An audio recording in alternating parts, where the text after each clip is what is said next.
Elle a été vendue comme inutile par sa famille, mais un bichéron l'a accueillie et a changé sa vie. Amélie Dubois sentait le regard de tous posé sur elle, tandis que sa mère négociait les termes. Elle n'arrivait pas à croire que cela se produisait, mais les paroles étaient claires comme de l'eau. « Alors c'est décidé », dit M. Dupont, le propriétaire de l'épicerie, croisant les bras sur le comptoir. « Votre dette dépasse déjà 8 000 €, ou vous me payez d'ici la fin du mois, où je devrais prendre des mesures. » Le père d'Amélie, François Dubois, baissa la tête. Ses mains calleuses tremblaient légèrement. À ses côtés, Catherine, son épouse, serrait son vieux sac contre sa poitrine. Le frère d'Amélie, Thomas, était adossé au mur de l'épicerie avec une expression vide. « Nous n'avons pas tout cet argent, monsieur Dupont, » murmura François. « Vous savez que la récolte a été mauvaise cette année. La pluie a presque tout détruit. »« Ce n'est pas mon problème, François, » répondit le commerçant, feuilletant un cahier épais. « Vous avez acheté à crédit pendant des mois. Quelqu'un doit payer. » Amélie observait tout depuis cette position qu'elle détestait tant. Assise dans le vieux fauteuil roulant grinçant, elle se sentait invisible. Personne ne la regardait. Personne ne lui demandait son avis. C'était comme si elle n'était même pas là. Et si nous proposions autre chose? Ce fut Catherine qui parla, et Amélie sentit un froid lui parcourir l'échine. Monsieur Dupont leva un sourcil. « Quel genre de chose ?»« Amélie, » dit Catherine, sans regarder sa fille. « Elle peut travailler ici, à l'épicerie. Aider avec les comptes, ranger les étagères. » Amélie sentit son sang se glacer dans ses veines.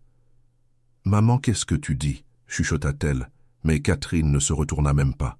« Elle sait bien lire et écrire, » continua la mère. « Elle est douée avec les chiffres.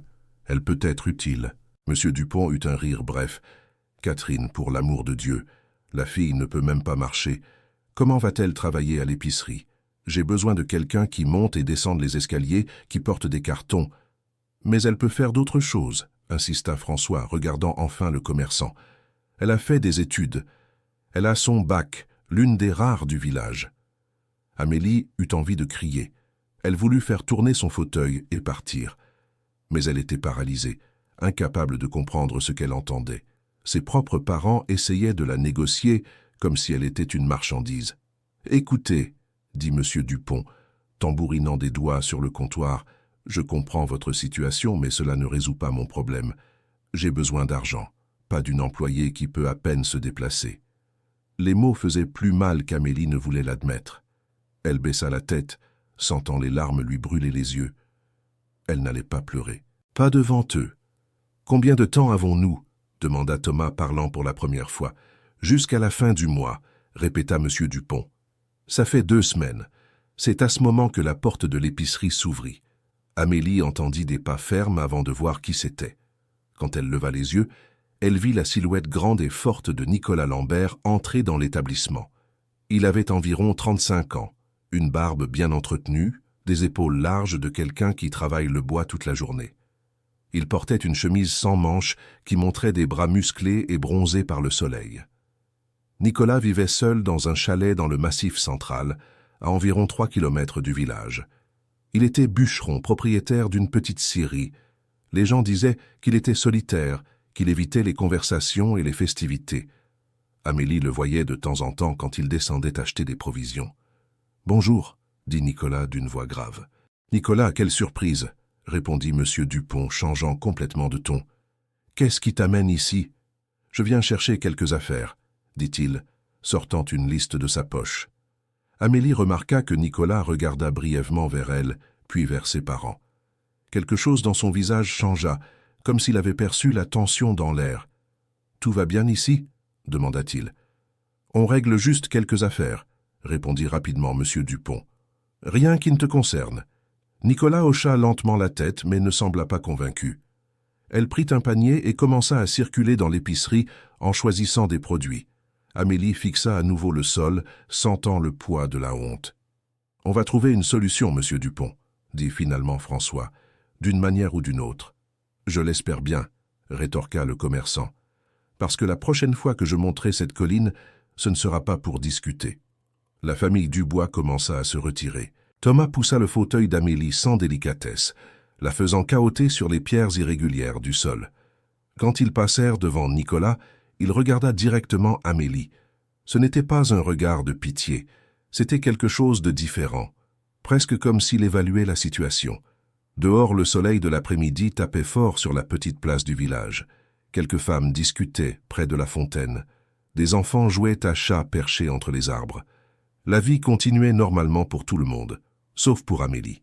« Vous ne pouvez pas être sérieux », dit-elle dès qu'ils se furent un peu éloignés de l'épicerie. « Amélie, ne commence pas », rétorqua Catherine. « Ne commence pas. Vous avez essayé de me vendre. »« Personne n'a essayé de te vendre, » dit François, fatigué. « On essayait juste de trouver une solution, en m'offrant comme si j'étais un objet. » Thomas arrêta brusquement de pousser le fauteuil. « Tu as une meilleure idée ?»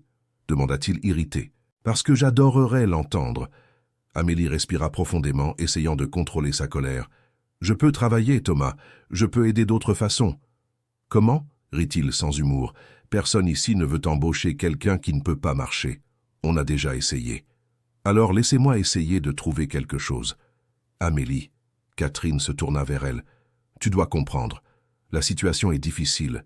Si on ne paie pas Monsieur Dupont, il va prendre notre maison. C'est tout ce qu'on a. Et la solution, c'est de me traiter comme un fardeau. »« Personne ne te traite comme un fardeau, » dit François, mais sa voix manquait de conviction.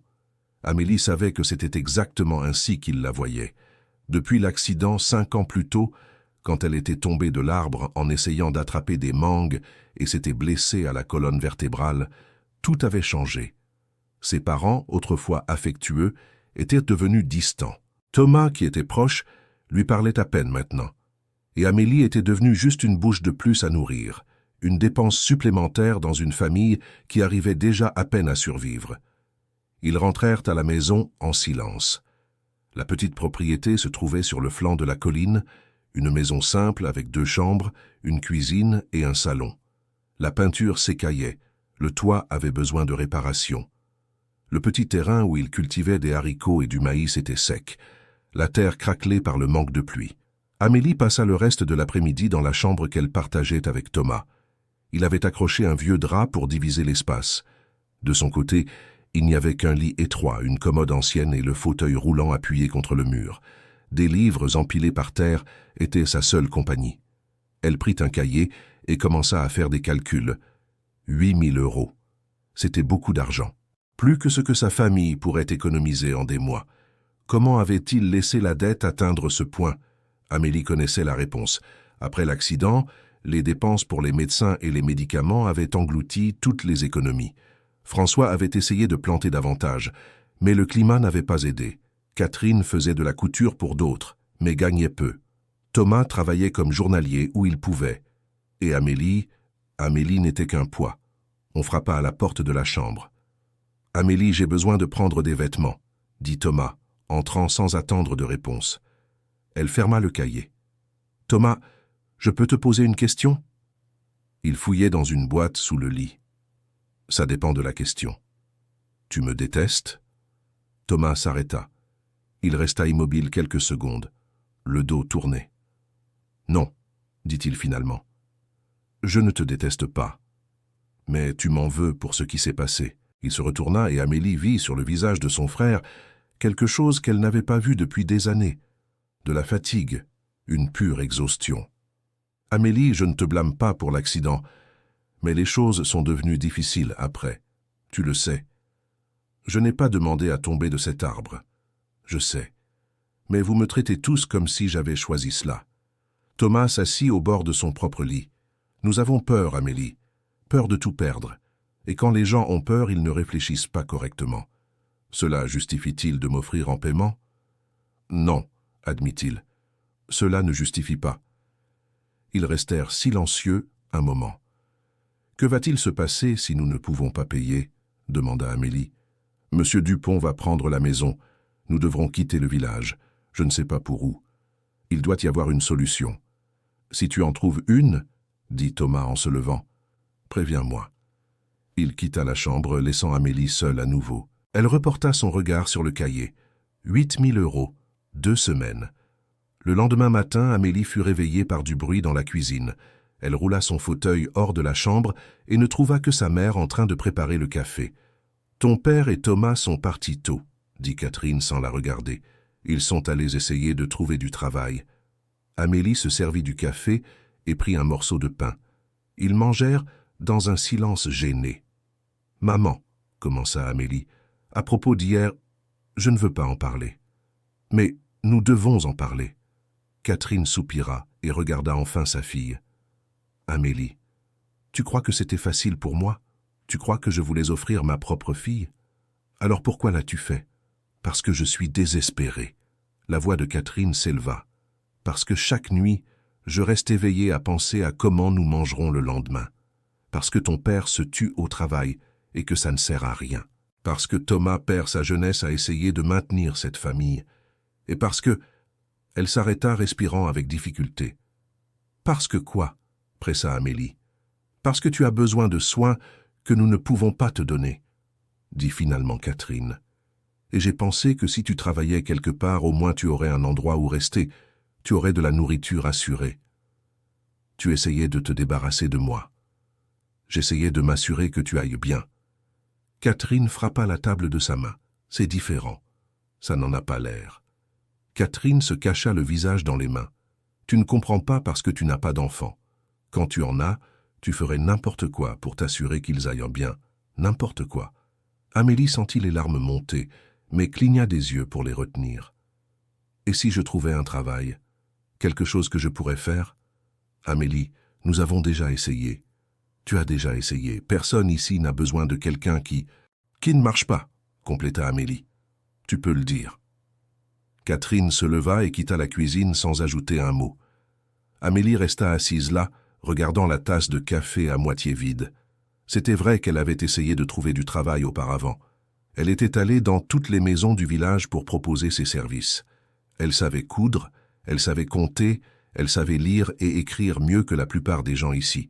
Mais elle recevait toujours la même réponse. « Désolée, Amélie, nous ne pouvons pas t'aider. » Ce qu'il voulait vraiment dire, c'était « Nous ne voulons pas de quelqu'un comme toi. » Elle passa la journée à lire un vieux livre qu'elle avait emprunté à la petite bibliothèque du village. Il parlait d'une femme qui surmontait des difficultés et se construisait une nouvelle vie. De telles histoires la faisaient rêver, même si elle savait que ce n'étaient que des histoires. En fin d'après-midi, elle entendit des voix dehors. Elle roula jusqu'à la fenêtre et vit Nicolas Lambert parler avec son père à la barrière. Elle ne pouvait pas entendre ce qu'il disait, mais François semblait surpris. Quelques minutes plus tard, son père entra dans la maison avec une expression étrange. « Amélie, viens ici » l'appela-t-il. Elle roula jusqu'au salon. Nicolas se tenait sur le pas de la porte, son chapeau à la main. « Nicolas a une proposition pour toi » dit François. Amélie les regarda l'un après l'autre, confuse. « Quel genre de proposition ?» Nicolas s'avança un peu plus, semblant choisir ses mots avec soin. « Hier, à l'épicerie, j'ai entendu une partie de votre conversation avec Monsieur Dupont, commença-t-il. Je sais que ce ne sont pas mes affaires, mais, encouragea François. Je paie votre dette, dit Nicolas. Les 8 000 euros. Amélie sentit son cœur s'accélérer. En échange de quoi? Demanda-t-elle méfiante. Nicolas la regarda droit dans les yeux. J'en échange de ton aide dans mon travail. Silence. Amélie ne savait quoi répondre. Travailler comment? Fut François qui s'enquit. Je possède une petite scierie, expliqua Nicolas. Rien de bien grand. Mais la comptabilité est un désastre. Je ne m'y connais pas en chiffres, impôts, ce genre de choses. J'ai entendu dire que tu étais doué avec les nombres. C'est vrai, admit Amélie lentement. Mais je ne comprends pas. Pourquoi ferais-tu cela? Nicolas prit une profonde inspiration. Parce que je sais ce que c'est d'être considéré comme inutile. Quand ma mère est tombée malade, personne n'a voulu aider. Il disait que c'était trop de travail, que ça ne valait pas la peine. J'ai dû m'occuper d'elle seule jusqu'à la fin. Il fit une pause, et Amélie vit une douleur sincère dans son regard. Elle aussi utilisait un fauteuil roulant. Amélie sentit une boule se former dans sa poitrine.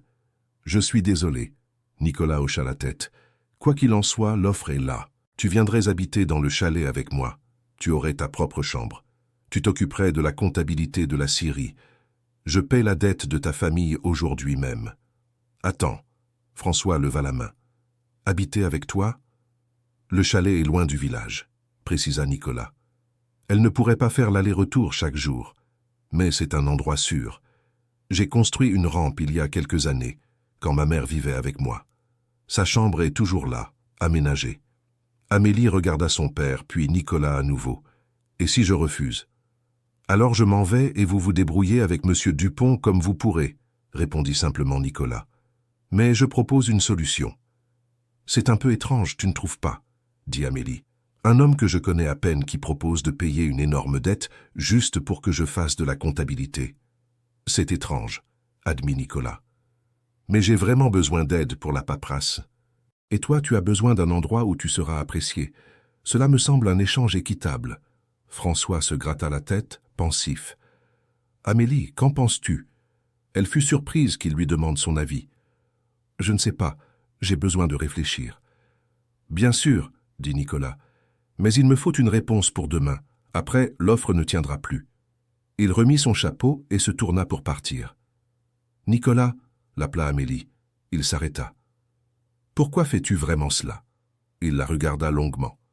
Parce que j'ai vu la manière dont ton père parlait de toi à l'épicerie, comme si tu étais un problème.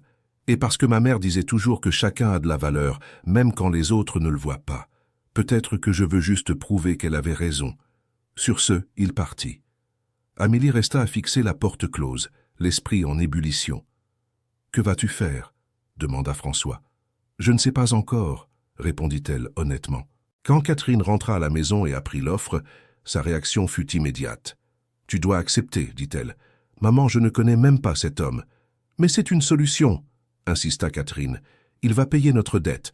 Tu auras un toit, de la nourriture. »« Et je serai seule avec un inconnu dans un chalet isolé, » compléta Amélie. « Tu ne vois pas de problème à cela. »« Nicolas est quelqu'un de bien, » dit François. « Tout le monde au village le sait. Solitaire, peut-être, mais pas dangereux. Comment pouvez-vous en être sûr ?» Thomas, qui écoutait tout, prit enfin la parole. « Amélie, tu dois accepter. » Elle regarda son frère. « Pourquoi? Parce que ça résout votre problème? »« Parce que c'est ta chance d'avoir une vie, » dit-il, et il y avait de la sincérité dans sa voix. « Ici, tu seras toujours la fille invalide des Dubois. Là-bas, en travaillant, tu seras toi-même. » Amélie voulut protester, mais les mots lui manquèrent. Elle passa une nuit blanche, pesant le pour et le contre. Rester ici signifiait continuer à être un fardeau, à subir les regards de pitié, à vivre sans but. Partir avec Nicolas était un risque énorme, mais c'était aussi une opportunité. Au matin, elle prit sa décision. « J'y vais », annonça-t-elle à la famille au petit déjeuner. Catherine ferma les yeux, soulagée. François approuva d'un signe de tête. Thomas la regarda avec ce qui semblait être du respect. « Es-tu sûr ?» demanda le père. « Je le suis. Je ne l'étais pas, mais j'étais fatigué de ne pas avoir de choix. » Nicolas arriva à midi avec une charrette tirée par 2 chevaux. Il apporta l'argent pour payer M. Dupont et aida Amélie à charger ses quelques affaires dans la charrette. Elle n'avait pas grand-chose. Quelques vêtements, ses livres, le carnet où elle faisait ses comptes. Les adieux furent brefs et étranges. Catherine serra sa fille fort contre elle, murmurant des excuses qu'Amélie ne savait pas si elle acceptait. François lui serra la main. Thomas l'aida à monter dans la charrette et dit simplement « Bonne chance ». Cher auditeur, si vous aimez cette histoire, n'hésitez pas à laisser un like et surtout à vous abonner à la chaîne. Cela nous aide beaucoup. Nous qui débutons maintenant continuons. Tandis que la charrette remontait le chemin de terre vers le massif central, Amélie regarda en arrière une dernière fois. Le village devenait de plus en plus petit, la maison familiale presque invisible. Elle ne savait pas si elle reviendrait un jour. Elle ne savait pas si elle voulait revenir. « C'est à peu près 1 heure jusqu'à chez nous, » dit Nicolas, guidant les chevaux avec des mains fermes.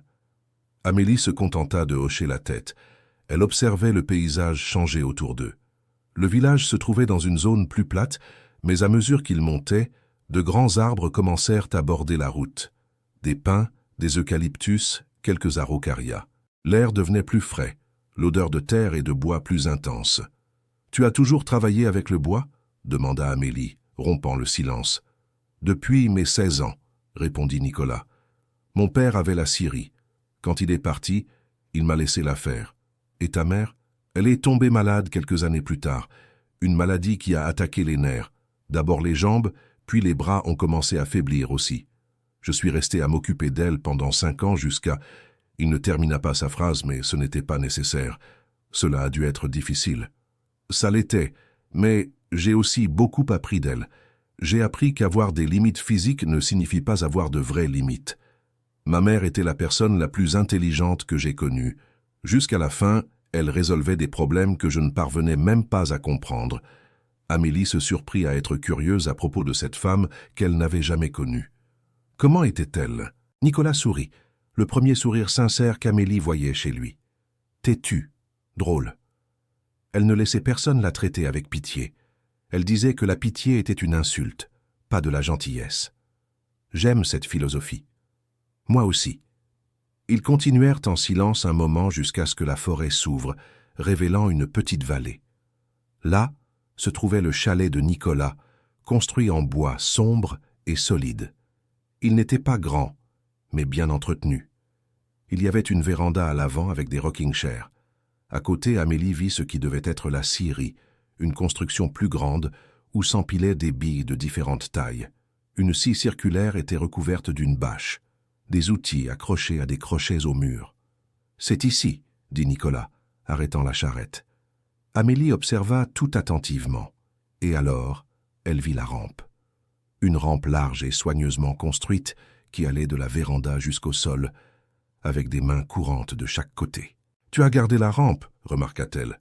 « Je n'ai pas eu le courage de l'enlever, » admit Nicolas. « Je crois que j'ai toujours pensé que je pourrais en avoir besoin à nouveau, d'une manière ou d'une autre. » Il descendit de la charrette et vint du côté d'Amélie, l'aidant à descendre. Avec précaution, il l'installa dans le fauteuil roulant. Amélie essaya la rampe et fut impressionnée par sa solidité. Ce n'était pas un bricolage. Elle avait été faite avec soin et attention. La porte du chalet s'ouvrait directement sur une pièce spacieuse. Il y avait un vieux canapé, mais confortable, une grande table en bois, une cheminée en pierre sur un mur. Tout était propre et rangé. Ça sentait le pain et le savon. La cuisine est par là. Nicolas pointa vers une pièce latérale. « Ma chambre est celle-là. La tienne est ici. » Il ouvrit une porte au rez-de-chaussée et Amélie entra en fauteuil. La chambre était simple mais accueillante. Un grand lit, une commode, une fenêtre avec vue sur la forêt. Et elle remarqua immédiatement quelque chose. Tout était à la bonne hauteur. La commode était plus basse que la normale. Il y avait un miroir incliné. Le lit était à une hauteur qui facilitait le transfert du fauteuil. « Vous avez tout adapté, » dit-elle, surprise. « Ma mère me l'a appris, » dit Nicolas de la porte. « Les petites choses font une grande différence. » Amélie sentit ses yeux picoter. Ce n'était pas courant que quelqu'un pense à ces détails. « Merci. »« Pas de quoi, je vais chercher vos affaires. » Pendant que Nicolas déchargeait la charrette, Amélie explora la chambre. Elle ouvrit les tiroirs, tous vides et l'attendant. Elle testa la hauteur du lit. Parfaite. Elle regarda par la fenêtre et vit un ruisseau coulant entre les arbres. Quand Nicolas apporta ses valises, elle aida à ranger, rangeant les quelques vêtements et les livres. « Tu as faim » demanda-t-il ensuite. « Je peux préparer quelque chose de simple. » « Un peu. » Dans la cuisine, Nicolas prépara du riz avec des haricots et du poulet rôti. C'était une cuisine simple mais bien faite. Ils mangèrent à la grande table du salon, un silence pas tout à fait confortable entre eux. « Demain, je te montrerai la scierie et les livres, » dit Nicolas. « Tu peux te reposer aujourd'hui. Je sais que ça a été une journée difficile. »« C'est vrai, » convint Amélie. Après le dîner, elle resta sur le balcon, tandis que le soleil se couchait derrière le massif central. Le ciel devenait orange et rose. Le bruit de la forêt était différent de celui du village. Ici, il y avait des oiseaux, le vent dans les arbres, le ruisseau qui coulait. C'était la paix. Nicolas sortit et s'assit sur une des chaises à bascule. « C'est beau ici, » dit Amélie. « Oui, c'est pour ça que mon père a choisi cet endroit. Il disait que plus on est loin des gens, mieux c'est. Tu penses comme lui aussi ?» Nicolas réfléchit à la question.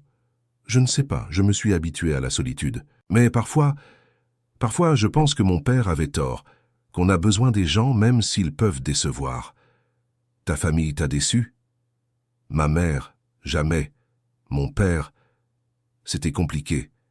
Et après son départ, j'ai découvert que j'avais des frères que je ne connaissais pas. Mais c'est une longue histoire. Amélie voulait en demander plus, mais elle comprit qu'ils étaient encore pratiquement des étrangers. Certaines choses prendraient du temps.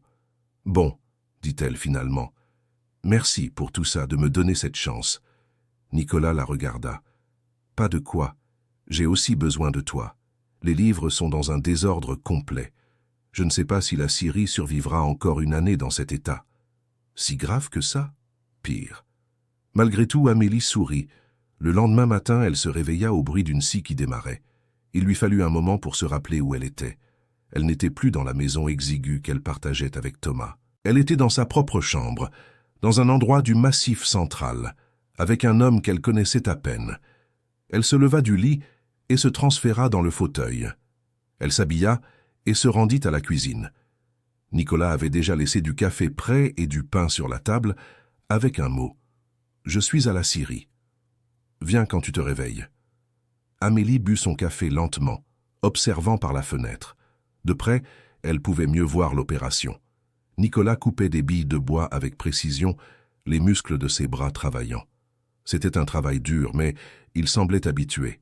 Quand elle eut fini de manger, elle se rendit à la scierie en utilisant un chemin de pierre que Nicolas avait construit. « Bonjour, » dit-elle en arrivant. Nicolas éteignit la scie et essuya la sueur de son front. « Tu as bien dormi ?»« Mieux que je ne l'espérais. »« Super. Viens, je veux te montrer quelque chose. » Il la guida jusqu'à un petit bureau au fond de la scierie. C'était un cubique étroit avec une table couverte de papier, une vieille chaise, un classeur métallique aux tiroirs entr'ouverts. « C'est ton champ de bataille, » dit Nicolas, un peu gêné. Amélie regarda le désordre. Il y avait des factures mélangées à des reçus, des carnets avec des notes illisibles, des piles de documents sans ordre apparent. « Combien de temps as-tu laissé ça s'accumuler ? Environ 3 ans ? 3 ans ?» Amélie ne put cacher sa stupéfaction. « Comment as-tu encore des clients ?»« Bonne question, » admit Nicolas. « Je pense que c'est parce que la qualité du bois est bonne et parce que je facture des prix justes. Mais les bénéfices diminuent. Je ne sais pas exactement combien je gagne ou perds. » Amélie roula jusqu'à la table et commença à examiner les papiers. C'était vraiment un désordre complet, mais elle aimait les défis. « Je vais avoir besoin de quelque chose, » dit-elle. « De nouveaux cahiers, des stylos, une calculatrice et de la patience. » « Beaucoup de patience. » Nicolas sourit. « Nous pouvons descendre au village demain pour acheter le matériel, et de la patience, j'en ai. Alors, commençons. » Amélie passa les heures suivantes à trier les documents. Elle créa des piles, dépenses, recettes, impôts, contrats. Nicolas retourna au travail, le son de la scie et de la hache résonnant dans la forêt. Lorsque le soleil était haut dans le ciel, Nicolas apparut avec 2 assiettes de nourriture. « C'est l'heure du déjeuner. » Ils mangèrent là, dans le bureau, Amélie continuant à examiner des papiers tout en mâchant. « Tu ne t'arrêtes jamais, hein ?» remarqua Nicolas. « C'est pire que je ne le pensais, » dit-elle. « Tu as des contrats qui ont expiré, tu as des clients qui n'ont pas payé depuis des mois, et il semble que tu factures moins que ce que tu devrais pour le travail. » Nicolas afficha un air coupable. « Je ne suis pas doué pour ces choses. » J'ai remarqué, mais Amélie n'était pas irritée. En fait, pour la première fois depuis des années, elle se sentait utile. Elle avait un but, quelque chose qu'elle seule pouvait faire. Les jours suivants se passèrent selon cette routine. Nicolas travaillait le bois. Amélie organisait le chaos du bureau. Le soir, ils mangeaient ensemble et parlaient peu, s'habituant encore l'un à l'autre. Ce ne fut qu'à la 2e semaine qu'Amélie commença à vraiment comprendre l'ampleur du problème. « Nicolas, je dois te montrer quelque chose, » dit-elle un après-midi. Il entra dans le bureau s'essuyant les mains sur un chiffon. « Qu'est-ce qu'il y a ?» Amélie avait préparé une liste détaillée. « La Syrie est en faillite. » Nicolas pâlit. « Comment ça ?»« Tu dépenses plus que tu ne gagnes, » expliqua-t-elle. « Et les contrats que tu as sont mauvais.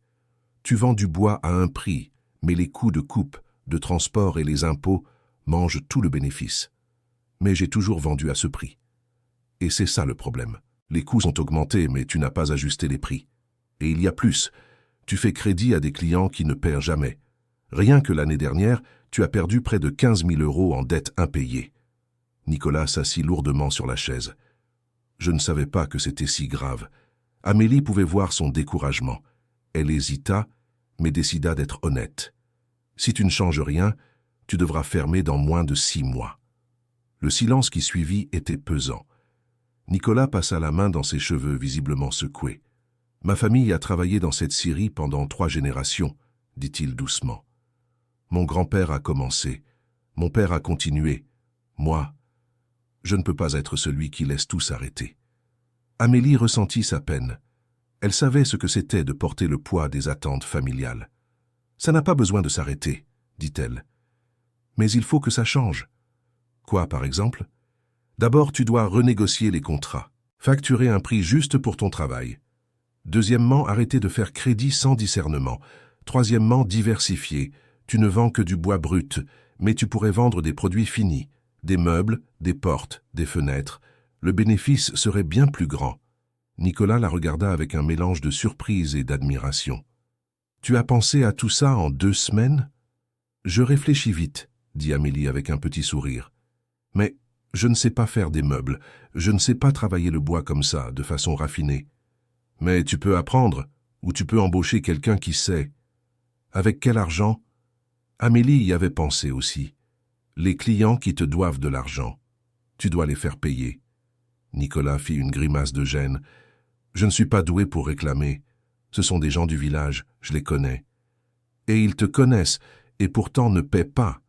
Nicolas, ce n'est pas de la charité, c'est du travail. Tu as fait le travail, ils doivent payer. Il savait qu'elle avait raison, mais Amélie pouvait voir sa résistance. « Je viens avec toi, » proposa-t-elle. « Nous irons réclamer ensemble. »« Tu ferais ça? C'est mon travail, non? M'occuper des chiffres, et les chiffres incluent l'argent que les gens doivent. » Nicolas sourit pour la première fois depuis le début de la conversation. « Tu es plus courageux que moi. »« Ce n'est pas du courage, » corrigea Amélie. « C'est la nécessité. » Ils passèrent le reste de l'après-midi à faire des plans.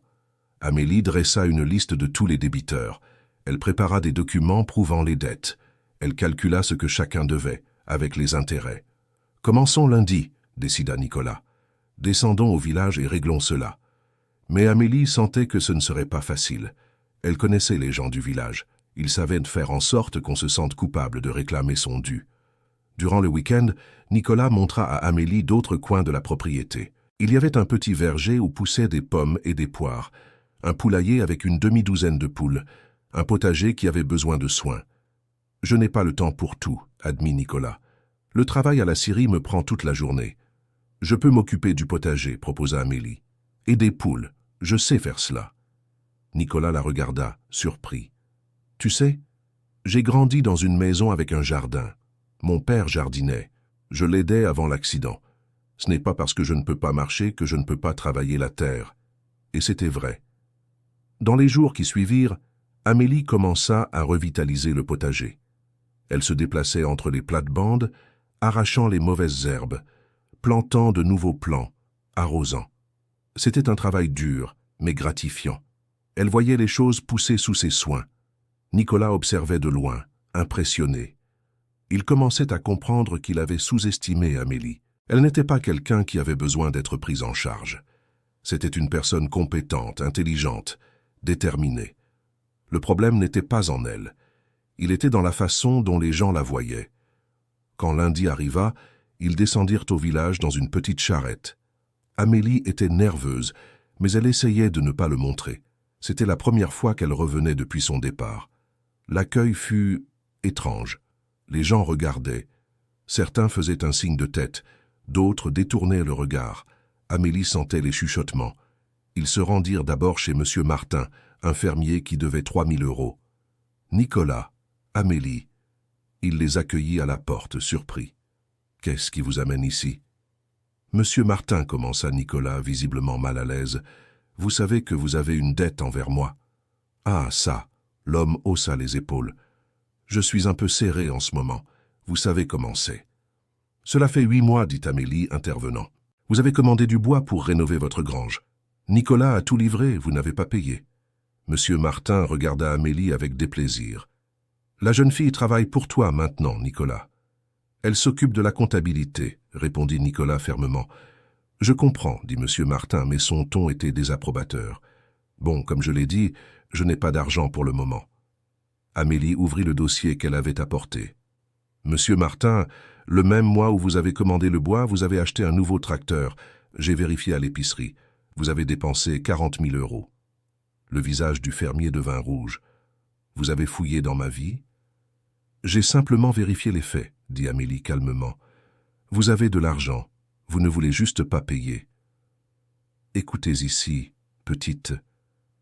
Amélie, le corrigea-t-elle. Je m'appelle Amélie. Amélie, alors, dit-il avec une colère à peine dissimulée. Vous ne savez pas comment ça se passe ici. Entre voisins, on a de la flexibilité. La flexibilité, c'est une chose, rétorqua Amélie. Exploiter la bonne volonté de quelqu'un en est une autre. Nicolas était impressionné. Amélie ne montrait aucune peur. Monsieur Martin, dit-elle, je vais être claire. Soit vous payez ce que vous devez d'ici la fin de la semaine, soit nous prendrons des mesures légales. Des mesures légales? Il rit. Vous croyez que quelqu'un ici va écouter un bûcheron et une jeune fille invalide? Amélie ressentit le mot comme une gifle, mais ne le laissa pas paraître. Je pense qu'un juge écoutera des contrats signés et des preuves documentaires, dit-elle. Et même dans un petit village, la loi est la loi. Monsieur Martin regarda de Nicolas à Amélie, réalisant qu'il ne bluffait pas. D'accord, grommela-t-il. Je paierai. Mais vous brûlez des ponts, sachez-le. Nous ne brûlons rien, dit Nicolas, retrouvant sa voix. Nous demandons simplement ce qui est juste. Ils sont partis avec la promesse d'un paiement. Amélie tremblait un peu. Tu as été incroyable, dit Nicolas alors qu'il retournait vers la charrette. J'étais terrifié, admit-elle. On ne l'aurait pas deviné. Ils rendirent visite à 3 autres débiteurs ce jour-là. 2 promirent de payer. Un leur claqua la porte au nez. Mais c'était un début.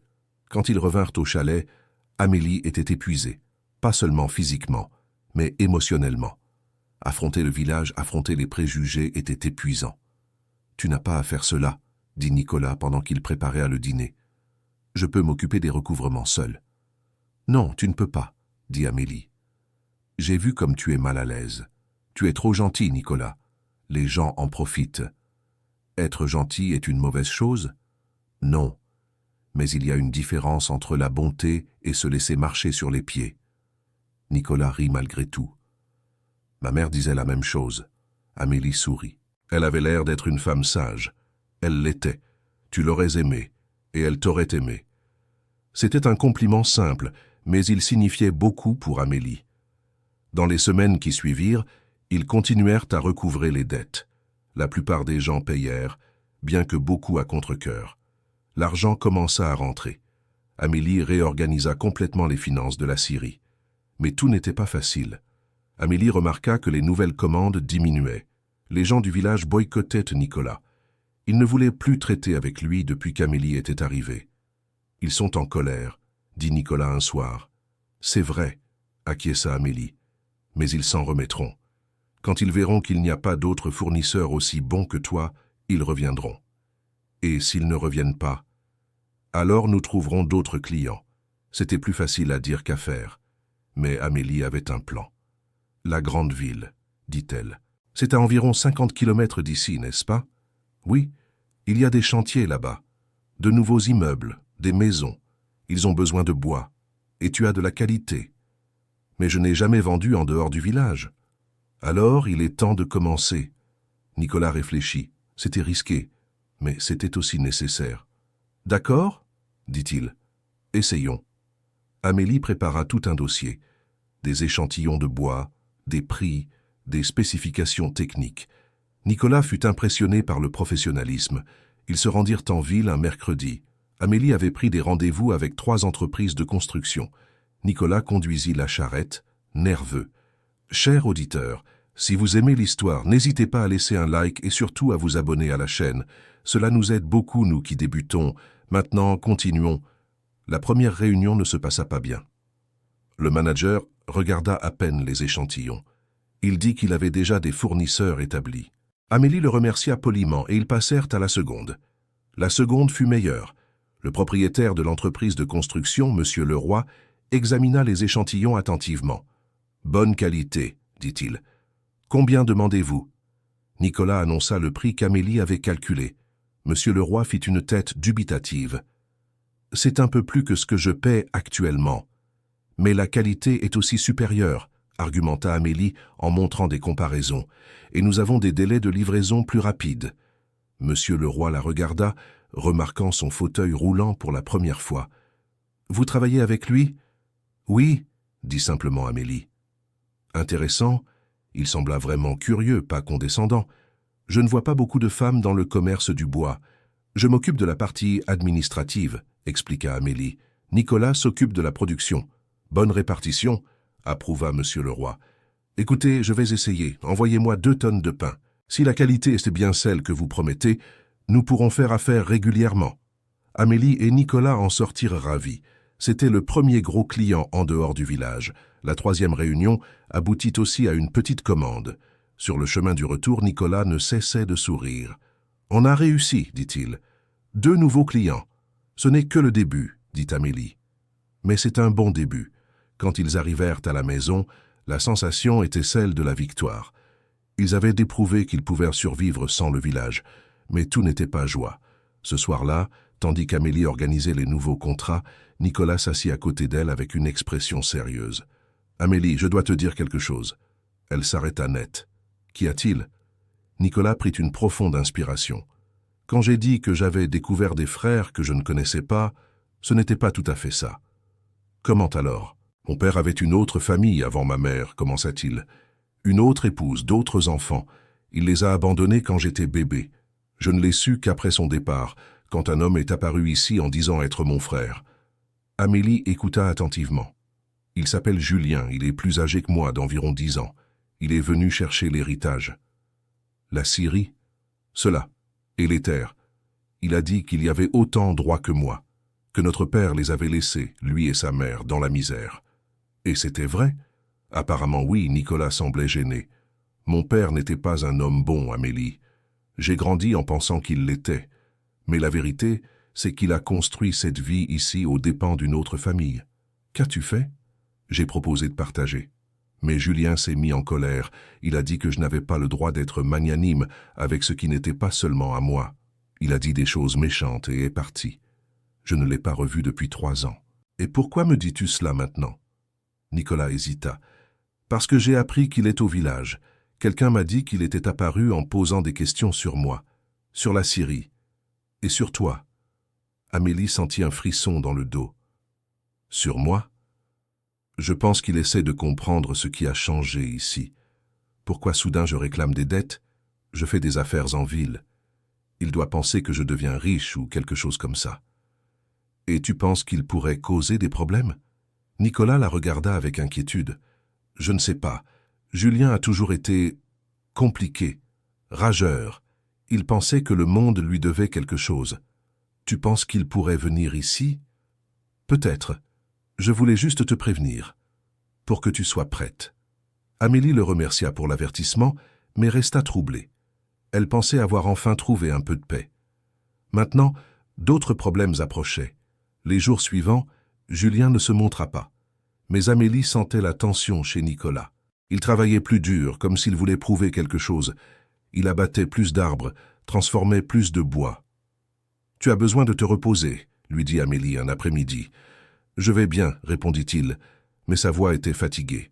« Nicolas, tu te tues au travail. »« Pourquoi ?» Il s'arrêta net. « Parce que j'ai peur », admit-il finalement. « Peur que Julien ait raison, que je ne mérite pas tout cela, que j'ai tout obtenu au prix de la souffrance des autres. » Amélie se rapprocha de lui. « Nicolas, tu n'as pas choisi où tu es né. Tu n'as pas choisi ce que ton père a fait. Mais tu choisis ce que tu fais maintenant.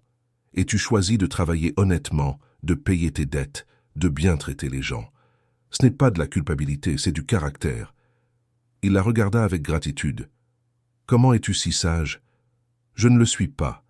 J'ai juste assez souffert pour apprendre certaines choses. » Nicolas allait répondre quand ils entendirent le bruit d'une charrette approcher. Tous deux se raidirent. « Reste ici, » dit Nicolas.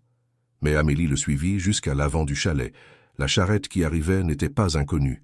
C'était celle de M. Dupont, le propriétaire de l'épicerie. « Nicolas, » salua le commerçant en descendant. Amélie. Monsieur Dupont, répondit Nicolas avec prudence. Qu'est-ce qui vous amène ici? L'homme semblait mal à l'aise. Je suis venu parler affaires, dit-il. Puis-je entrer?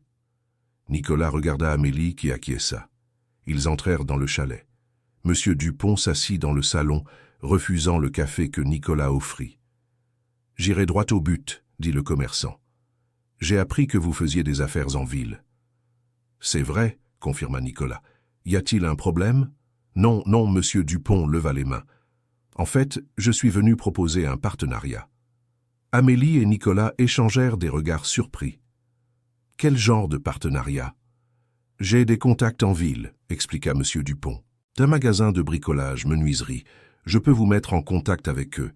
En échange, je veux une commission sur les ventes. » Nicolas allait répondre, mais Amélie l'interrompit. « Pourquoi voulez-vous faire cela ?» Monsieur Dupont la regarda. « Parce que c'est une bonne affaire. »« C'est tout ?» insista Amélie. « Parce que la dernière fois que je vous ai vu, vous étiez prêt à prendre la maison de ma famille. » L'homme eut la décence de paraître gêné. « Amélie, je faisais simplement mon travail. Votre travail, c'est d'exploiter les personnes en difficulté ? » « Ce n'est pas comme ça. C'est exactement comme ça, » dit-elle, la voix de plus en plus ferme. « Vous facturez des prix absurdes pour le crédit. Ma famille a dû 8 000 € pour des achats qui ne valaient même pas la moitié. » Monsieur Dupont rougit. « Moi aussi, j'ai besoin de gagner de l'argent. »« Gagner de l'argent, c'est différent de extorquer, » rétorqua Amélie. Nicolas était impressionné par son courage, mais aussi inquiet de brûler un autre pont. Amélie, « Non, Nicolas. » Elle le regarda. « Cela doit être dit. » Elle se tourna vers monsieur Dupont. « Si vous voulez faire affaire avec nous, vous devez commencer par changer votre façon de traiter les gens du village. Facturer des prix justes, donner des délais raisonnables, cesser de profiter de ceux qui sont dans le besoin. Vous croyez pouvoir me dire comment gérer mon commerce ? » « Non, » dit Amélie, « mais je peux choisir avec qui nous faisons affaire, et ce ne sera pas avec quelqu'un qui exploite les autres. » Monsieur Dupont se leva, visiblement irrité. « Vous allez le regretter. On ne peut pas survivre ici en se faisant des ennemis. »« Nous ne nous faisons pas d'ennemis, » dit Nicolas, retrouvant enfin sa voix. « Nous défendons simplement nos principes. » Le commerçant sortit en claquant la porte. Amélie relâcha l'air qu'elle retenait. « Désolée, » dit-elle. « Je sais que je n'aurais pas dû parler ainsi. »« Non, » Nicolas souriait. « Tu aurais dû, quelqu'un devait le faire, et je n'en ai pas eu le courage. Mais s'il cause des problèmes, alors nous gérerons les problèmes, » dit Nicolas, paraissant plus confiant qu'il ne l'était. Les jours se transformèrent en semaines. Le travail à la scierie augmenta avec les nouveaux clients de la ville. Amélie mit en place un système d'organisation efficace. Elle savait exactement ce qu'il produisait, ce qu'il vendait, quel était le bénéfice réel. Et pour la première fois, la scierie était vraiment rentable. « Regarde ça, » dit-elle un soir, montrant les chiffres à Nicolas. « Le mois dernier, nous avons réalisé un bénéfice net de 4 000 €. Nicolas regarda les chiffres incrédule. « 4 000, c'est le double de ce que je gagnais habituellement lors d'une bonne année. Parce que maintenant, vous facturez le juste prix et vous vendez à ceux qui paient réellement. » Nicolas attrapa la main d'Amélie impulsivement. « Je n'aurais jamais pu faire cela sans toi. » Amélie sentit la chaleur de sa main, la sincérité dans ses yeux. Quelque chose changea à cet instant entre eux. Ce n'était plus seulement une relation professionnelle, c'était quelque chose de plus profond. « Nous l'avons fait ensemble, » dit-elle doucement. Nicolas réalisa qu'il tenait encore sa main et la lâcha rapidement, gêné. « Désolé, Pas besoin de t'excuser. » Un silence étrange s'installa, chargé de choses non dites.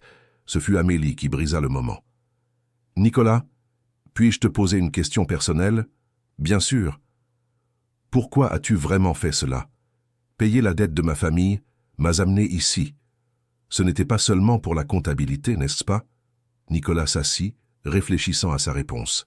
« Quand j'ai vu ton père essayer de t'offrir comme paiement, commença-t-il lentement, j'ai vu ma mère. J'ai vu la façon dont les gens la regardaient quand ils découvraient son fauteuil roulant, comme si elle avait perdu toute valeur en tant que personne. » Il fit une pause.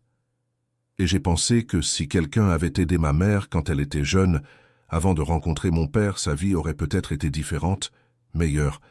Alors quand je t'ai vu là, traité comme un fardeau, j'ai voulu te donner la chance que personne ne lui a donnée. » Amélie sentit ses yeux picoter.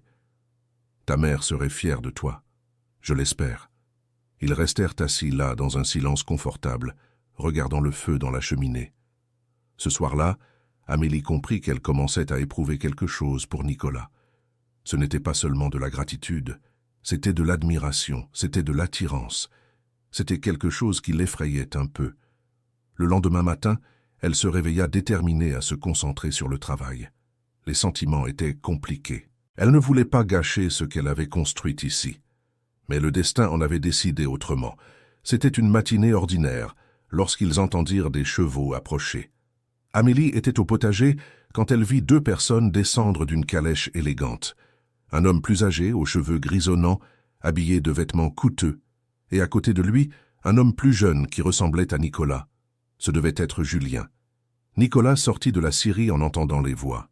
« Julien, dit-il, la voix tendue. « Petit frère, » répondit Julien avec un sourire qui n'atteignait pas ses yeux. « Ça fait longtemps. » L'homme plus âgé fit un pas en avant. « Nicolas, je suis Bernard Lambert, ton père. » Amélie vit Nicolas pâlir.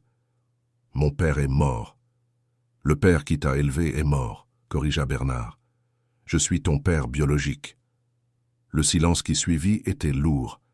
Amélie se rapprocha, sentant que Nicolas avait besoin de soutien. « Je ne sais pas qui vous êtes, » dit Nicolas finalement, « mais je n'ai aucun intérêt à vous connaître. »« Nicolas, s'il te plaît, » dit Bernard.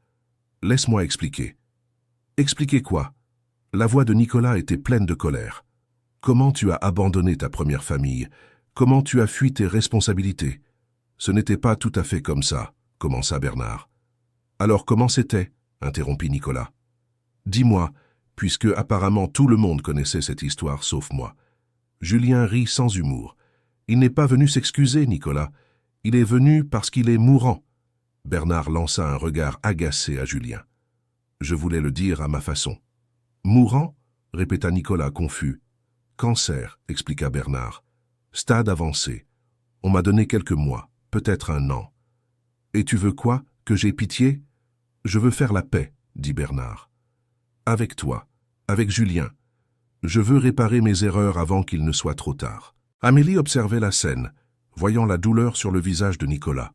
Elle savait qu'il était submergé par trop d'informations. « Nicolas, » dit-elle doucement, « peut-être devrions-nous l'écouter ?» Nicolas la regarda, visiblement bouleversé.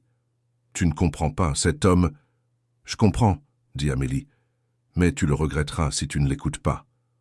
Crois-moi. » Nicolas respira profondément, luttant contre ses émotions. « D'accord, entrez. Mais je ne promets rien. » Ils entrèrent dans le chalet.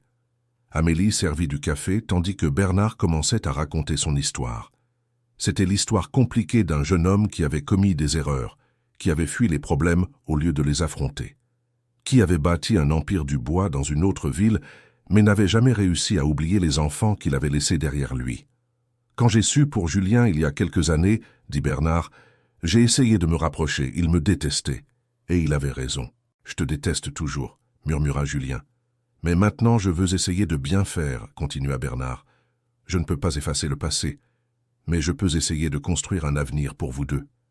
Je n'ai besoin de rien de toi, dit Nicolas. Il ne s'agit pas de ce dont tu as besoin, dit Bernard. Il s'agit de ce que je dois, à vous, à vos mères, à tous ceux que j'ai blessés. Amélie commençait à comprendre. Bernard n'était pas simplement un méchant. C'était un homme complexe, plein de regrets, essayant de faire la paix avant de partir. « Que voulez-vous exactement ?» demanda-t-elle. Bernard la regarda avec intérêt. « Et vous êtes ?»« Amélie. Je travaille avec Nicolas. » « Je vois. » Il semblait l'évaluer. « Ce que je veux est simple. Je veux que mes fils travaillent ensemble, qu'ils dirigent la scierie ensemble, qu'ils utilisent mes contacts et mes ressources pour faire quelque chose de plus grand. »« Je ne veux rien de lui, » dit Julien soudainement. Tous le regardèrent, surpris. « Tu as passé des années en colère, » dit Nicolas, « et maintenant tu ne veux pas ?» Julien se leva et se dirige vers la fenêtre. « Je le souhaitais quand je pensais qu'il s'en fichait, quand je croyais qu'il nous avait tout simplement oubliés. Mais maintenant je vois un vieil homme malade qui essaie d'acheter son pardon. Et ça me met encore plus en colère. « Julien !» commença Bernard. « Non !» l'interrompit Julien. « Tu ne comprends pas, papa. Le problème n'est pas que tu n'étais pas là. C'est que tu as choisi de ne pas être là. Tu avais de l'argent, du pouvoir, des ressources, mais tu nous as laissés dans la misère. Maman travaillait 3 emplois pour m'élever seule. Elle est partie épuisée et brisée à 50 ans. Et où étais-tu » La douleur dans la voix de Julien était palpable. Bernard avait les larmes aux yeux. « Je sais ce que j'ai fait, et il n'y a pas d'excuse, mais... » « Mais rien, dit Julien. Dis, tu ne peux pas débarquer maintenant et réparer 25 ans d'absence avec de l'argent et de bonnes intentions. Il se tourna vers Nicolas. « Et toi, je t'envie. Parce que même si ton père n'était pas parfait, au moins il est au resté. Il t'a élevé. Tu as eu ça. » Nicolas ne savait pas quoi dire. Il commençait à comprendre que la colère de Julien n'était pas seulement envers Bernard. Elle était envers tout, envers l'injustice de la situation. « Julien, dit Amélie doucement, je peux dire quelque chose. Il la regarda, surpris qu'elle prenne la parole. Ta mère a dû être une femme très forte. Oui, dit-il, la voix légèrement brisée. Et elle t'a bien élevé, même seule, même avec des difficultés. C'est son mérite, à personne d'autre. Et personne ne peut t'enlever ça. Julien cligna rapidement des yeux. Pourquoi dis-tu ça? Parce que je reconnais quelqu'un qui est en colère contre le monde entier, dit Amélie. J'ai été cette personne aussi. Après mon accident, j'étais tellement en colère. Contre l'arbre d'être si haute, contre moi d'y avoir grimpé, contre mes parents de ne pas m'en avoir empêché, contre le monde de m'avoir mise dans cette situation. Elle fit une pause. Mais la colère n'a rien changé. Elle ne m'a pas fait remarcher. Elle n'a pas fait que ma famille me traite mieux. Elle m'a juste rendue malheureuse. C'est là que j'ai réalisé que la colère était un poison que je buvais en espérant que les autres meurent. Julien la regarda longuement. « Comment as-tu surmonté ça ?»« Je n'ai pas complètement surmonté, » admit Amélie. « Je suis encore en colère parfois. Mais j'ai appris à choisir mes batailles, à me concentrer sur ce que je peux contrôler, et à accepter que certaines choses sont simplement injustes. Et c'est normal d'être triste à cause de ça, mais je n'ai pas besoin de laisser ça détruire ma vie. » Le silence qui suivit était lourd, mais pas inconfortable. Bernard regardait Amélie avec quelque chose qui ressemblait à du respect. « Tu es sage pour ton âge, » dit-il. « Je ne suis pas sage, » corrigea Amélie. « J'ai juste appris certaines leçons à la dure. » Nicolas la regardait avec une expression qu'Amélie ne parvenait pas à déchiffrer. De l'admiration? Quelque chose de plus? « Écoutez, » dit Bernard finalement, « je ne suis pas venu ici pour forcer quoi que ce soit, mais je veux que vous réfléchissiez. J'ai une grande entreprise à Paris, des contrats avec des constructeurs dans toute la région. Quand je partirai, tout cela sera partagé entre vous deux, que vous le vouliez ou non. »« Tu peux tout donner à Nicolas, » dit Julien. « Je n'en veux pas. »« Julien, » soupira Bernard. « Et moi non plus. Je n'en veux pas, » dit Nicolas. « Ça n'a pas été bâti sans sacrifier d'autres personnes. » Bernard sembla vraiment blessé. « Alors, que voulez-vous » Nicolas regarda Amélie, puis Julien, puis de nouveau Bernard. « Du temps, dit-il. Du temps pour digérer tout ça. »« Je n'ai pas beaucoup de temps, » rappela Bernard. « Alors tu aurais dû venir plus tôt, » dit Julien avec amertume. Bernard hocha la tête, vaincu. Il se leva pour partir. « Je vais rester logé au village pendant quelques semaines, » dit-il. « Si vous changez d'avis, si vous voulez parler davantage, je suis disponible. »« Je ne promets rien, » dit Nicolas. « Je sais. » Avant de sortir, Bernard regarda à nouveau Amélie. « Prends soin de lui, dit-il. Tu as l'air d'être bonne pour lui. » Amélie ne répondit pas, mais sentit ses joues rougir.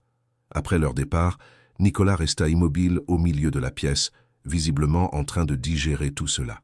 « Tu vas bien ?» demanda Amélie. « Je ne sais pas, » admit-il. « C'est beaucoup à assimiler. »« Oui. Tu penses que je devrais lui donner une chance ?» Amélie réfléchit attentivement. « Je pense que tu dois faire ce qui est le mieux pour toi. Pas pour Bernard, pour toi-même, pour ne pas avoir de regrets plus tard. » Nicolas hocha lentement la tête. « Ce que tu as dit à Julien, ça venait du cœur, n'est-ce pas ? Oui, j'ai vu beaucoup de souffrance en lui, une souffrance que je connais bien. » Nicolas s'approcha et, hésitant, posa la main sur son épaule. « Merci d'être là.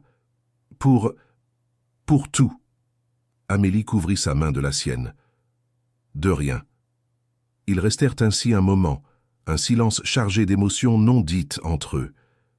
Les jours suivants furent étranges. Nicolas était distrait, pensant clairement à la révélation concernant Bernard.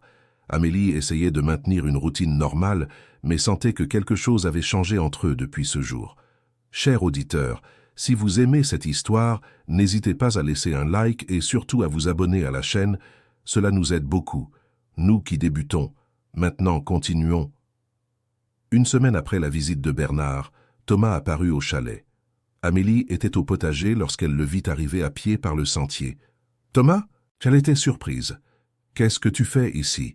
Son frère semblait fatigué et poussiéreux. « J'avais besoin de te parler. » Nicolas sortit de la scierie en entendant des voix.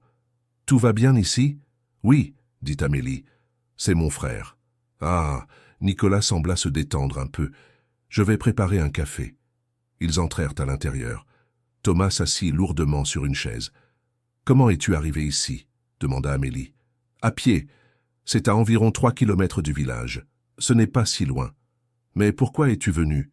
Thomas la regarda, et Amélie vit de la culpabilité dans ses yeux. « Pour m'excuser. » Amélie ne s'y attendait pas. « Excuser pourquoi ?»« Pour tout, » dit-il. « Pour la façon dont nous t'avons traité, pour avoir essayé de t'offrir comme paiement, pour t'avoir fait sentir que tu étais un fardeau. » Amélie ne savait quoi dire.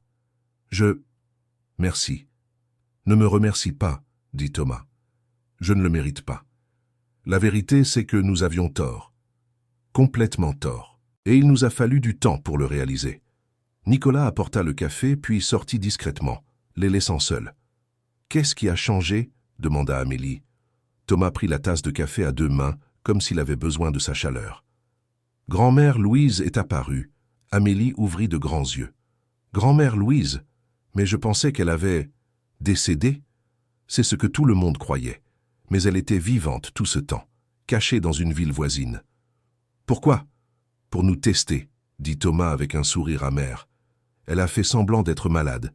Elle a répandu des rumeurs comme quoi elle avait des terres précieuses à léguer en héritage. Elle voulait voir comment la famille réagirait.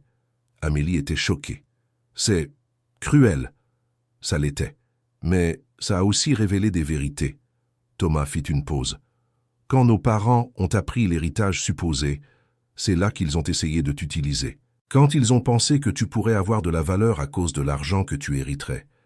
Amélie eut la nausée. Alors c'était pour ça. Oui, et grand-mère a tout vu. Elle a des amis au village qui lui ont tout raconté. Quand elle a su ce qu'ils ont essayé de te faire, elle est apparue, furieuse. Qu'est-ce qu'elle a fait? Elle nous a tous réprimandés, dit Thomas. Surtout nos parents. Elle a dit que c'était une honte, qu'elle avait élevé des personnes meilleures que ça, que tu valais plus que nous tous réunis. Amélie sentit des larmes commencer à couler. Elle a dit ça? Oui, et elle avait raison. Amélie, tu as toujours été la plus intelligente, la plus courageuse, et nous t'avons traité comme si tu étais inutile juste parce que tu ne pouvais pas marcher. Thomas... Non, il leva la main. Laisse-moi finir. Grand-mère a aussi révélé qu'elle n'a pas de terre. Elle n'en a jamais eu. Ce qu'elle a, c'est du savoir. Du savoir sur les plantes médicinales. Les herbes, les remèdes naturels, c'est quelque chose qui se transmet dans la famille depuis des générations, de mère en fille, et elle veut t'enseigner. Amélie ne savait pas comment assimiler tout cela. Mais pourquoi? Parce que tu es la seule qui le mérite, dit Thomas simplement. La seule qui n'a jamais rien demandé d'elle, la seule qui a le bon caractère. Ils restèrent silencieux un moment. « Et les parents ?» demanda Amélie finalement. « Ils ont honte, ils n'ont pas eu le courage de venir eux-mêmes. Ils m'ont demandé de venir. »« Je comprends. » « Amélie. » Thomas la regarda directement. « Je sais que je n'ai pas le droit de demander quoi que ce soit. Mais pourrais-tu envisager de revenir? Pas pour vivre, mais pour apprendre avec grand-mère Louise? Elle vieillit. Elle veut transmettre ce savoir avant qu'il ne soit trop tard. » Amélie réfléchit. C'était une offre tentante. Mais cela signifierait aussi retourner au village, affronter tout à nouveau. Je dois réfléchir, dit-elle. Bien sûr, mais pas trop longtemps. Grand-mère n'est plus jeune. Thomas se leva pour partir. À la porte, il se retourna une dernière fois. Une dernière chose. Tu as l'air heureuse ici. Plus heureuse que je ne t'ai jamais vue. Quoi que tu décides de faire, ne perds pas cela. Et sur ce, il partit. Nicolas revint un peu plus tard. Tout va bien? Amélie lui raconta tout. Nicolas écouta attentivement. Qu'est-ce que tu vas faire? Je ne sais pas, avoua-t-elle. C'est une opportunité incroyable. Un tel savoir est rare. Mais aussi, j'aime bien ici. J'aime mon travail. J'aime... Elle s'arrêta, réalisant ce qu'elle s'apprêtait à dire. Tu aimes? Encouragea Nicolas doucement. Amélie le regarda, décidant d'être honnête. J'aime être ici avec toi. Nicolas resta immobile un instant. Puis, lentement, il s'agenouilla devant elle, à la hauteur de ses yeux. Amélie, j'aime aussi t'avoir ici. Plus que je ne le devrais probablement. Son cœur s'emballa. Que veux-tu dire? Je veux dire que ces derniers mois, tu es devenue importante pour moi. Pas seulement comme employée, comme personne, comme quelqu'un qui me donne envie d'être meilleure. Amélie n'arrivait pas à croire ce qu'elle entendait. Nicolas, je sais que c'est compliqué, dit-il rapidement. Tu travailles pour moi. Tu habites ici. Et peut-être que c'est juste la gratitude qui parle. Mais j'ai besoin que tu saches que tu comptes. Beaucoup. Amélie toucha doucement son visage. Ce n'est pas de la gratitude, dit-elle. Et toi aussi, tu comptes pour moi. Ils restèrent là, proches, le moment s'étirant. Nicolas était sur le point de dire autre chose quand ils entendirent le bruit de chevaux. Ils s'écartèrent rapidement. Amélie essaya de contrôler la rougeur de ses joues tandis que Nicolas se dirigeait vers la porte. C'était Julien, seul cette fois. « Nicolas ?» Il avait l'air nerveux. « Je peux te parler ?»« Bien sûr. »« Entre. » Julien entra, fit un signe à Amélie et s'assit. « Désolé de me présenter sans prévenir. Mais j'ai beaucoup réfléchi à ce qu'Amélie a dit, sur la colère et sur le choix des batailles. Et, encouragea Nicolas, et je pense qu'elle a raison. J'ai gaspillé des années avec la colère, et pourquoi? Ça n'a rien changé. Ça n'a pas ramené ma mère. Ça n'a pas fait de Bernard un meilleur père. Ça m'a juste rendu malheureux. C'est difficile de lâcher la colère, dit Amélie gentiment. Oui, approuva Julien, mais je veux essayer. Et j'ai pensé que peut-être que toi et moi pourrions recommencer, Nicolas. Pas comme des rivaux, comme de vrais frères. Nicolas était clairement surpris. Tu veux ça? Je le veux. Et je sais que ce ne sera pas facile. Nous avons des histoires différentes, des éducations différentes. Mais nous sommes frères. Cela doit bien signifier quelque chose. Nicolas tendit la main. Alors essayons, comme des frères. Julien serra sa main. Et pour la première fois, Amélie vit un sourire sincère sur son visage. « Et pour Bernard ?» demanda Nicolas. « Que penses-tu que nous devrions faire ?» Julien soupira. « Je pense que nous devrions lui donner une chance. Pas pour les mauvaises raisons, pas pour l'argent ou l'entreprise, mais parce que si nous ne le faisons pas, nous le regretterons plus tard. »« J'ai aussi pensé à ça, » admit Nicolas. « Alors, allons-y ensemble, » décida Julien. « Écoutons ce qu'il a à dire. Comme des frères unis, pas comme des rivaux qu'il peut manipuler. C'était un bon plan. Et Amélie était fière d'eux deux. Les jours suivants furent porteurs de changements. Nicolas et Julien commencèrent à mieux se connaître. Julien venait régulièrement en visite. Il aidait à la scierie. C'était étrange au début, mais peu à peu, une camaraderie sincère commença à se développer.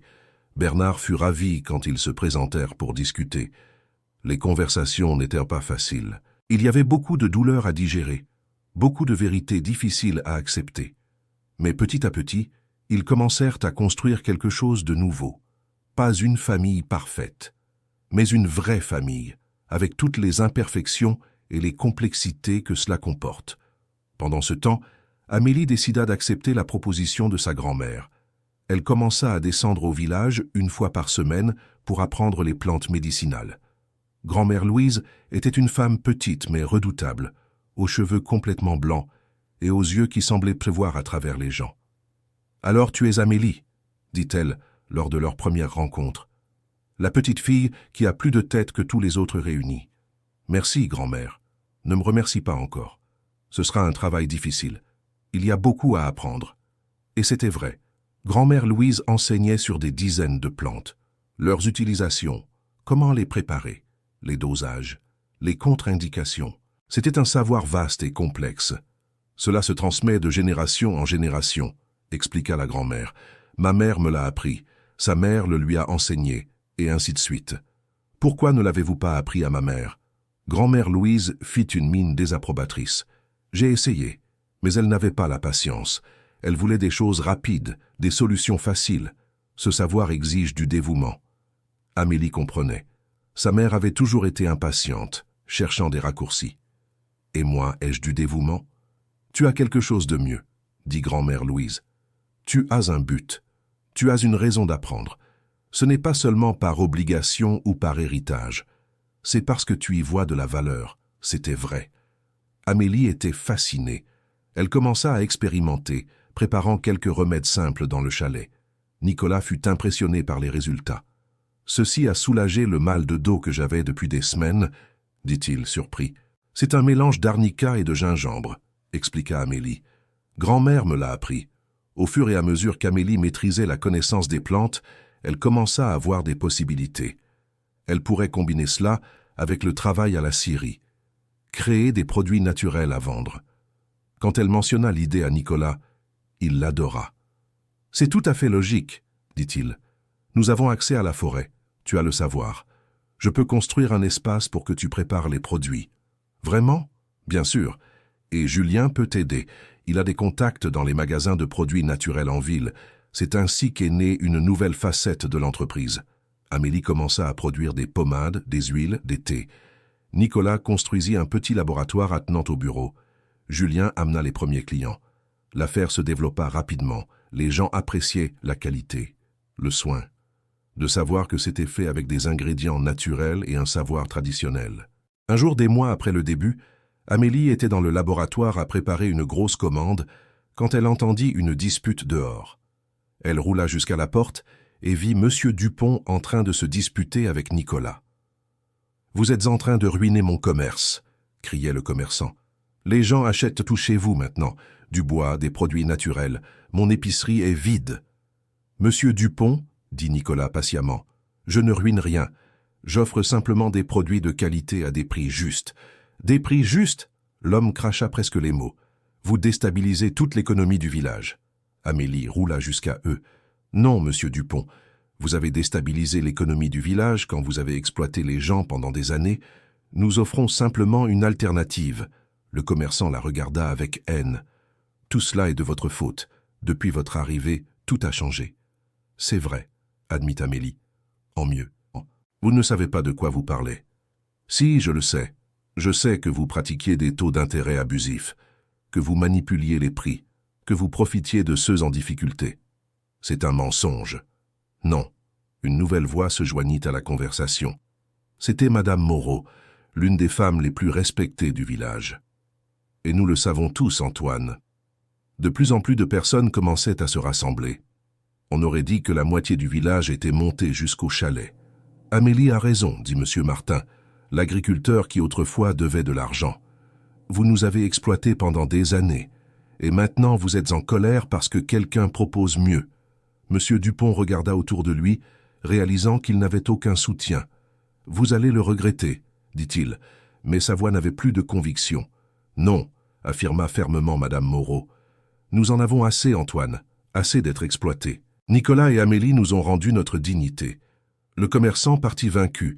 Les personnes restées commencèrent à regarder la propriété avec intérêt. « C'est donc ici que vous fabriquez ces produits ?» dit une femme. « Oui, » répondit Amélie. « Voulez-vous voir comment cela fonctionne ?»